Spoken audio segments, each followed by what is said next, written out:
ஒரு சூப்பரான எக்ஸ்பெரிமெண்ட் பண்ணலாமே சொல்லிட்டு இப்போ நம்ம வந்து ஒரு பாட்டில் எடுத்துருக்கோம். இந்த பிளாஸ்டிக் பாட்டில் நம்ம வந்து இப்படி ஓட்டை போட்டுக்கலாம் தான்பா.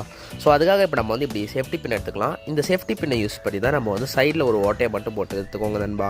நம்ம சேனலில் rare suspension making video upload பண்ணியிருக்கோம். அந்த வீடியோ லிங்க் கீழே டிஸ்கிரிப்ஷனில் கொடுக்குறேன். இப்போ போய் செக் பண்ணி பாருங்க நண்பா. இப்போ நம்ம வந்து சேஃப்டி பின் யூஸ் பண்ணி ஓட்டை போட்டு எடுத்துருக்கேன் நண்பா. அதுக்கடுத்து இந்த பாட்டிலில் இருக்க மூடி எடுத்துக்கலாம். இப்போ நம்ம பாட்டிலில் தண்ணி நிரப்பிக்கலாம் நண்பா. பாட்டில் ஃபுல்லாக தண்ணி நிரப்பிக்கலாம். தண்ணி நிரப்பும் போது நம்ம பாட்டிலில் சைடில் ஓட்டை போட்ட இடத்துல நம்மளுக்கு வந்து தண்ணி லீக் ஆகுது நீங்களே பார்க்கலாம். ஸோ இப்போ நம்ம வந்து தண்ணியை ஃபுல்லாக நிரப்பினதுக்கு அடுத்து அந்த பாட்டில் நம்ம வந்து மூடி போட்டு டைட் பண்ணி எடுத்துக்கலாம் நண்பா. இப்போ நம்ம வந்து பாட்டில் மூடி வச்சு க்ளோஸ் பண்ணியாச்சு. இப்போ நம்மளோட இந்த பாட்டில் மூடியை திறந்துக்கலாம். இப்போ நம்ம ஹோல் போட்ட இடத்த நம்ம வந்து க்ளோஸ் பண்ணிட்டு தான் திறந்து இருக்கும்.